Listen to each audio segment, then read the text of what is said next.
Good morning, listeners. You're listening to the Lament of Hope podcast. I'm here today with Oleksandra Matviichuk. She is a human rights attorney, and she is also the head of the Center for Civil Liberties. Um, and she is actually also named in Time magazine as one of the 2023 100 most influential people currently alive today. Her work is really inspiring, especially to me. She advocates for democratic reforms in the Ukraine, and I think especially now, even during the Christmas season, it's an encouraging and important thing to remember those who are suffering and to be able to bring to light atrocities that are happening in other countries. Alexandra, just before we start, I wanted to ask you, what gave you a passion to defend human rights as an attorney? It's a very important question, and I have no easy answer. Probably two things helped me to continue this fight. The first is a goal. I believe that all our efforts as a human rights lawyers have a huge sense, because I know that in different countries, people not just working in human rights fields, they are fighting for human rights and human dignity, and very often their efforts may seem have no sense because they face with enormous opposing power. But the history of humankind convincingly proved that we have to continue the fight honestly, and result, even unexpectedly, will be achieved. And second thing, it's example of ordinary people who doing extraordinary things. And now when the large-scale invasion started, in order to stop Russian aggression, millions of Ukrainians start to do extraordinary things. Like these dramatic times provide people an opportunity to reveal their best features, to be courageous, to fight for freedom, to make a difficult but right choices, and help each other. And this example of ordinary people doing extraordinary things is very inspirational. Did you, before what happened in the Ukraine, did you have an interest in human rights before you started advocating for democratic reforms there? Sure, because I decided to fight for freedom and justice while I was in school. And there is a very interesting life-changing story what happened in school for me. I got acquainted with Ukrainian dissidents. Dissidents movements, it's a movement of intellectuals in Soviet Union who fight for their freedom and human dignity. And they face with different kinds of persecutions. Some people were killed, some people were jailed, some people were subjected to psychological treatment. All of them were fired from their job and their career was ruined, but they didn't stop. They have a courage to fight very honestly, having just their words and their own position. And it's suddenly became obvious that your own words and your own position have a sense and can impact their reality. So while I was a child, I was so inspiring by this example of these people that I decided to study law, to fight for freedom and for human dignity by myself. What do you think is the hardest thing about advocating for human rights? The harder thing is that we're fighting for something which can't be achievable in the nearest future. And this is very frustrating because you very often have no guarantee that you will see the result of your work during your life. Let me provide a concrete example. When Russia invaded Ukraine, we were the first human rights organizations who sent mobile groups to Crimea, to Lugansk and Donetsk regions. And we focus on the legal practice of abduction, torture, sexual violence, and killing civilians in the occupied territories. And I personally interviewed hundreds of people who survived Russian captivity, who told me how they were beaten, raped, packed into wooden boxes, electrically shocked through their genitalia, and their fingers were cut, their nails were torn away. So very scary details of torture and ill treatment. And we sent numerous reports to UN, to Council of Europe, to OSCE, to European Union, but nothing stopped. This practice continued. And I started to lose the senses, because when you interview the next survivor, you know that the same horror in the same second is going on in more than 143 illegal places of detention, which we have identified for that moment. And this provides me to change our strategy. But I know that we lose people from human rights field because they lose a hope. What gives you hope that you keep going? Because like you said, results usually drive how often a person will stick to something. And it usually stands out when someone continues to persist, despite the fact that they're not seeing any progress that they can see. What gives you hope to continue, despite the fact that you may not see the the compassion you want to see, to be able to see ease of suffering and pain? What hope do you have to keep going? It's not even a hope, it's a confidence that, okay, probably I'm as a human being can't stop this horror immediately, but without my own efforts, nothing will be stopped. And this is the historical lessons of humankind. We can return to previous periods and look to the previous examples. Let's use even the example of dissident movements. I mentioned that this movement was the movement of very brave and honest people who have a courage to fight against the whole totalitarian Soviet machine. And from the short-term perspective, they failed because all movement was destroyed and people were jailed and killed. But we know, being now in an independent country, that we had the chance to restore our independence in 19th only because of their efforts in 60s. So from the long-term perspective, they are winners. And it's difficult to understand because the life of people is short, and we have never any idea in what moment it will end. But once again, it's very pragmatic approach. All our efforts matters. What, and for listeners who, because there's so much conflicting and honestly varied and biased reports on what's going on in the Ukraine.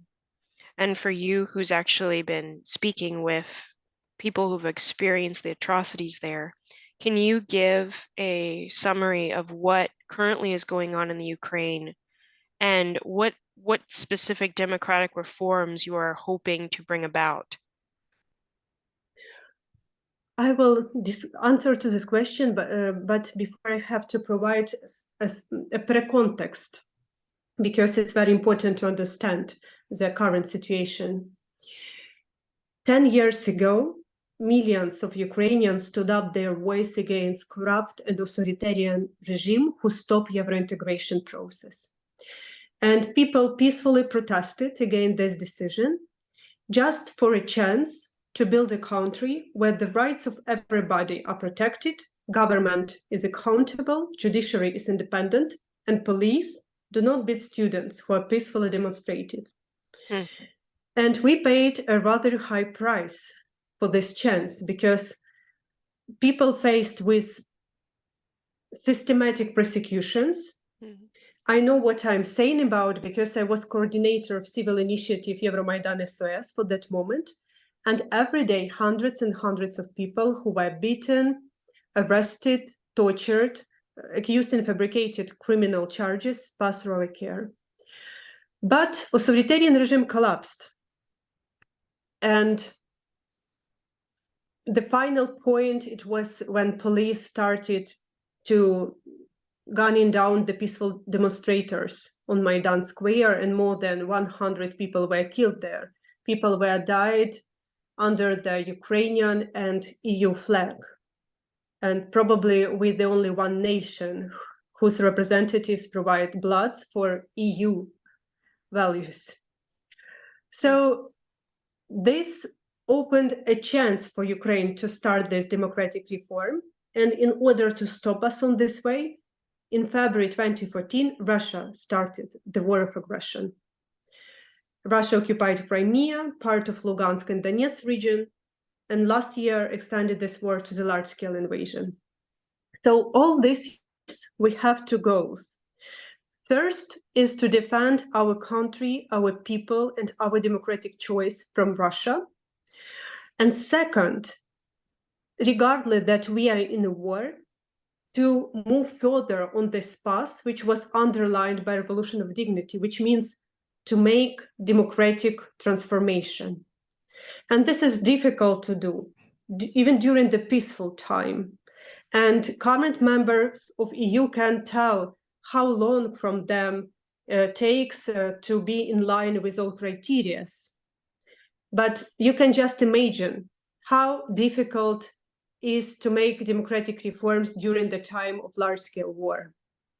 So we still have these two goals, and our organization, I personally and my team try to contribute in both of this direction.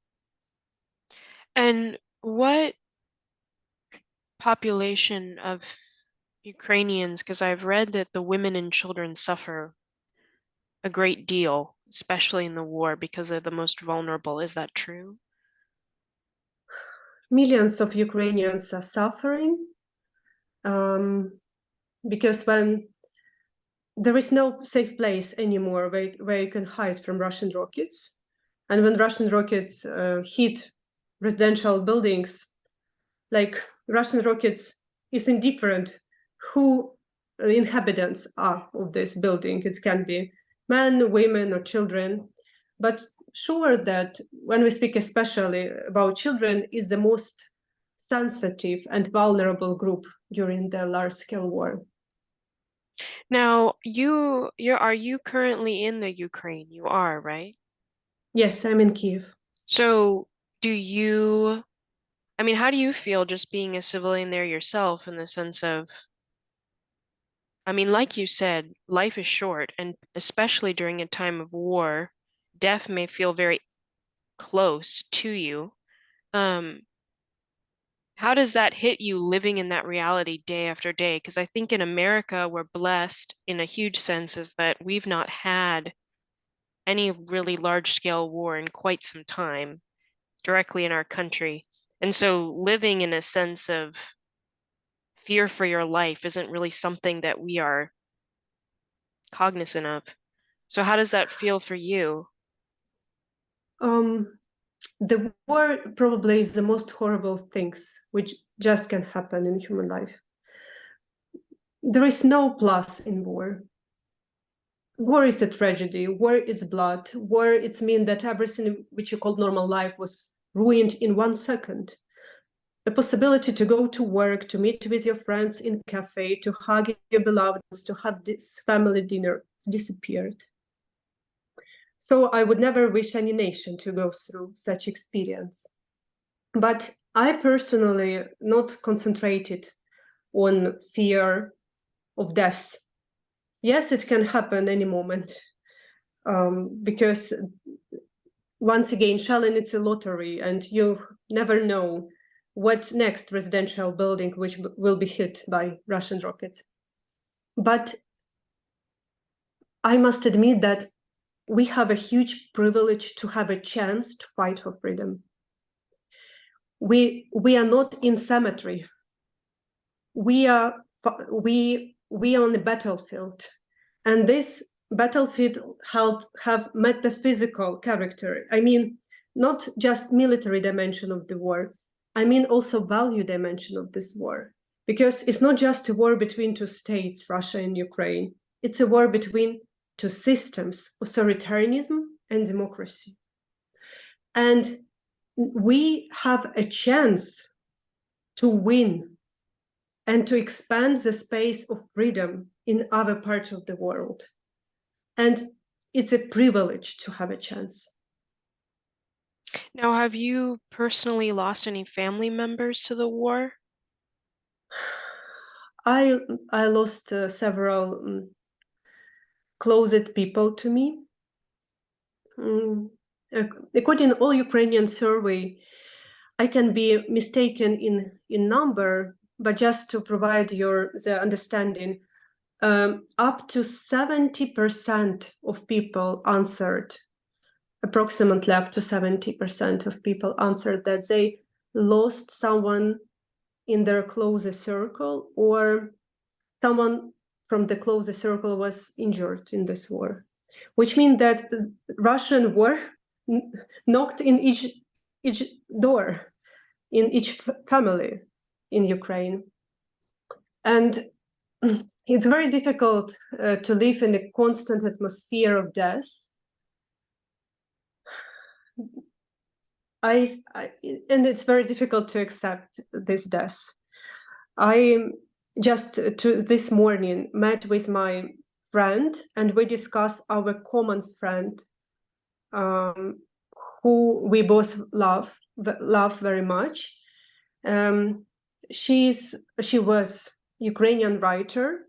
Her name is Victoria Amelina, and she, when large-scale invasion started, stopped write the novels and start to document Russian war crimes and fight for justice.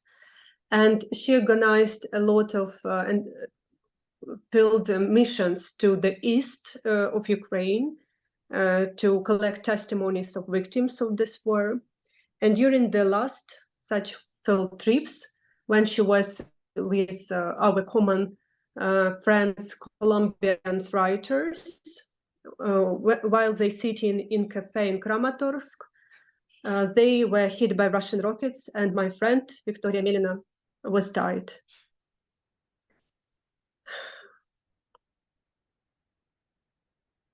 And it's very hard to know that every day we lost someone. Do you think you'll see her again, or for you is death final?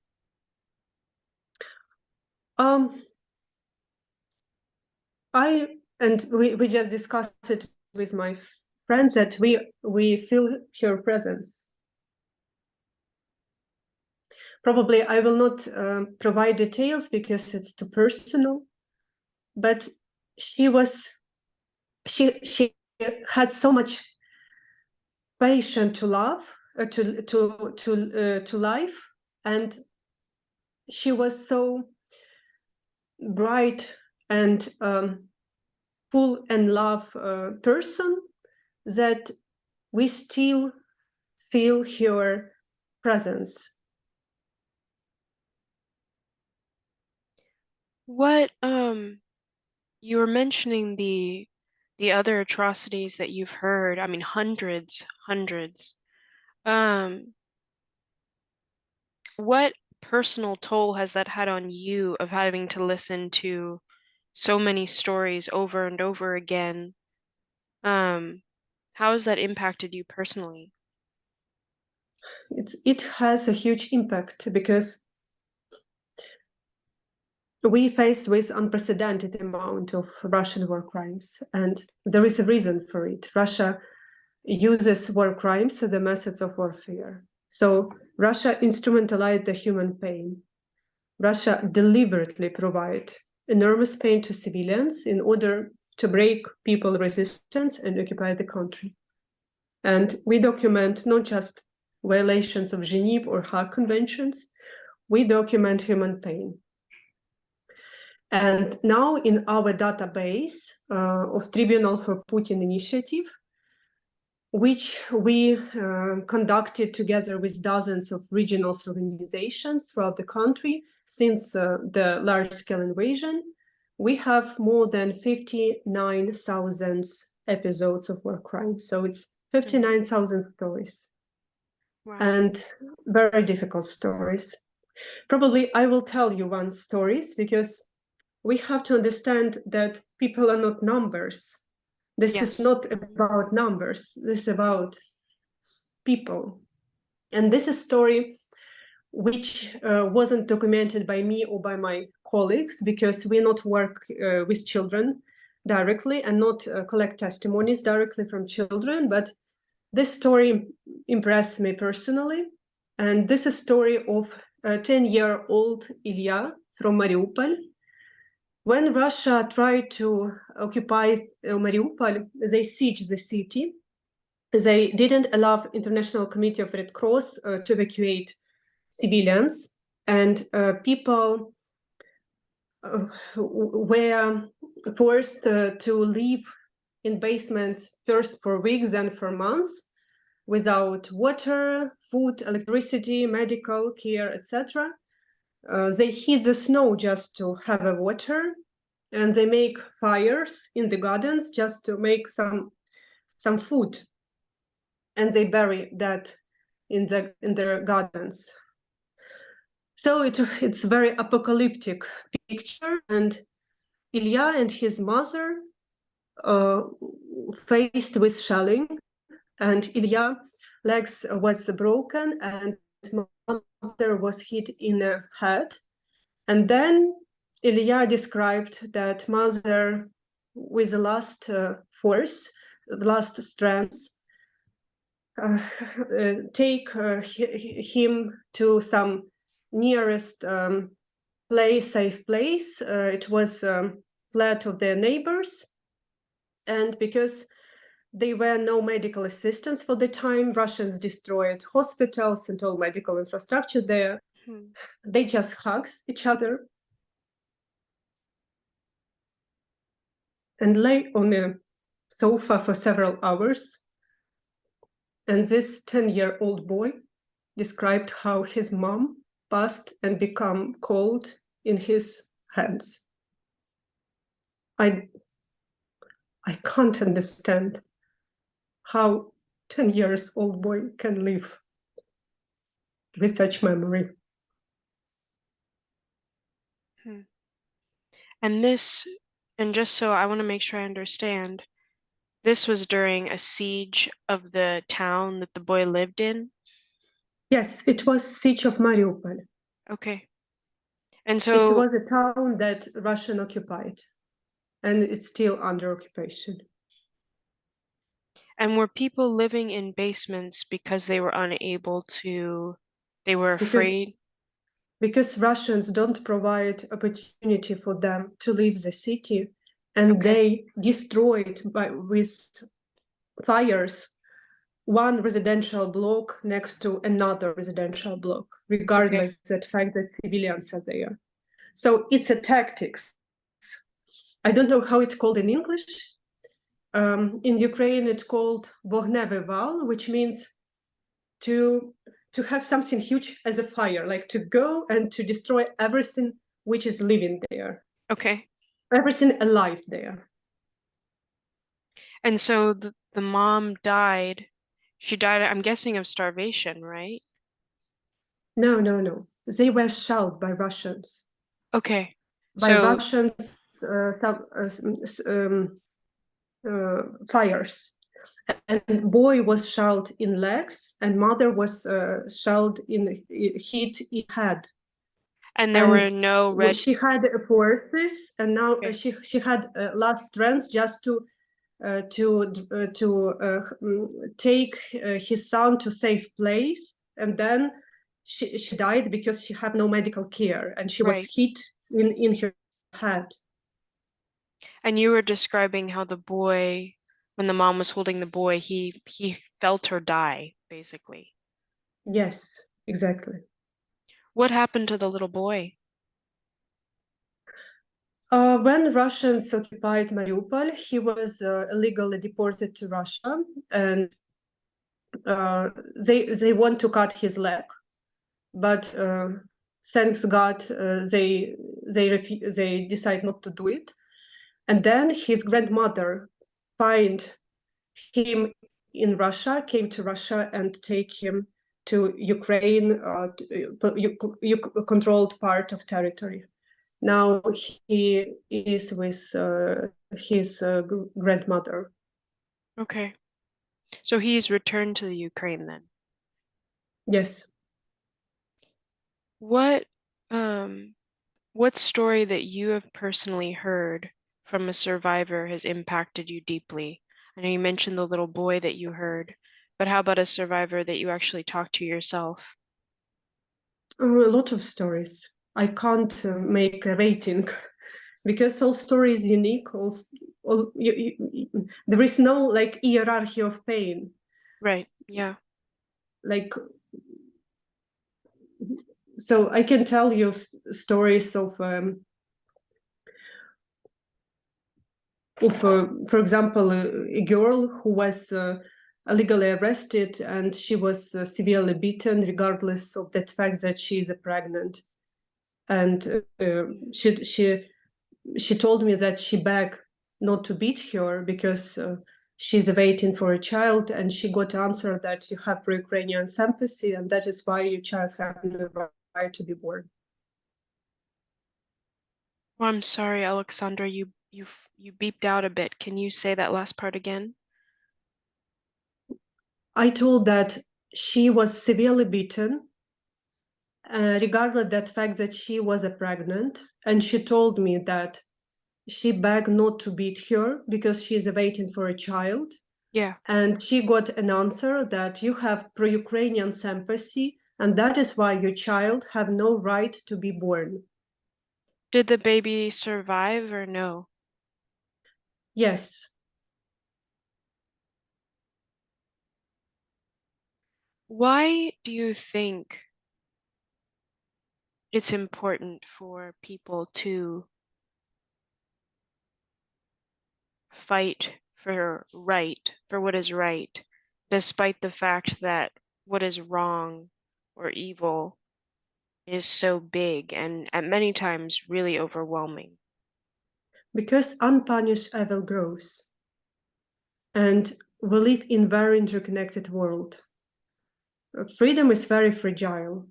When you live in well-developed democracies, you can start to take freedom for granted and to see freedom like a possibility to make a choice between cheeses in supermarket.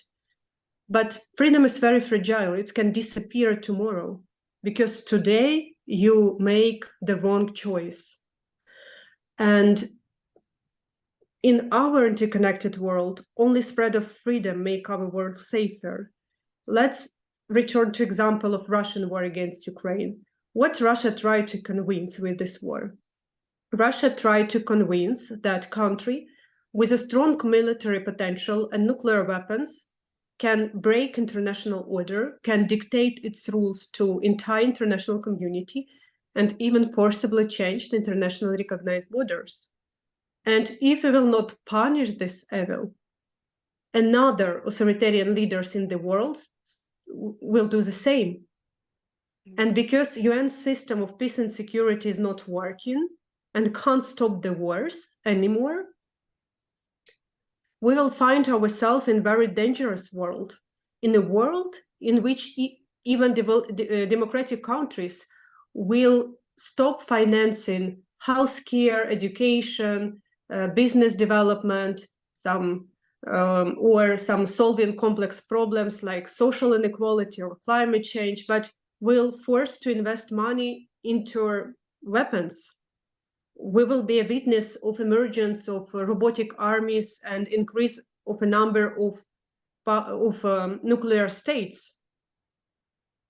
If we can't rely on the law just on weapons. And this means if Russia succeed and this scenario will come true, it will be a world dangerous for everyone. without any exception. What what do you think right now is something that Americans, but also people in general, for the religious community, how would you like them to pray for you? Because I'm guessing that, I mean, this takes a lot of strength and will. I'm sure you're tired. And then for just monetary or just any kind of support, what is it that you and your team really need? We are very grateful as a people who fighting for freedom, for support which we get from people in different countries of the world. And it's a truth that we survived because of bravery of Ukrainians and bravery of ordinary people in different countries of the world who push their governments to support Ukraine. Because we can't fight for freedom and defend our democratic choice with the bare hands. And that is why especially military assistance and financial assistance of United States of America is so important. And I personally will be grateful if people will pray for us, because I believe that a lot of things first appeared on symbolical level, a level where ideas and senses are merged, and then the things will become truth. And Alexandra, just one last question for you. What would you like to see Ukraine be like 10 years from now, if you could? What would the ideal Ukraine look like for you? I know that there is no ideal countries, and all countries have some problems which make our life even more interesting because we have a chance to solve these problems and to contribute into development of society. But I will tell about my dream. I want to see Ukraine in 10 years in a country where the work of my organization, Center for Civil Liberties, in our current version will be not needed, and we can concentrate on some other things. What other things would you like to concentrate on? I'm sure that still they were the long-lasting mission which human rights organizations have. What do I mean? When we speak about freedom, it's not even just to support the level of freedom in the world. Now they decreasing, we have see the process of decreasing the level of freedom in the world. But even just to support, it's not enough to adopt qualities laws or build formal institutions. The values of society always prevail, which means that values of society is an energy which make these laws and institutions work in the right directions. Yes. And this means that we have to provide human rights education and informational campaigns to remind people that freedom is fragile and it's something which is not taken for granted, that we have to fight for freedom. Well, thank you so much, Oleksandra. And again, for listeners, this is Oleksandra. She heads the Center for Civil Liberty, and she is advocating for democratic reforms in Ukraine. And I highly recommend looking at the work she is doing, seeing how you can support, and also just getting to listen to this episode and sharing it with others. But Oleksandra, thank you so much. I mean, you blessed me today, so thank you. Thank you very much.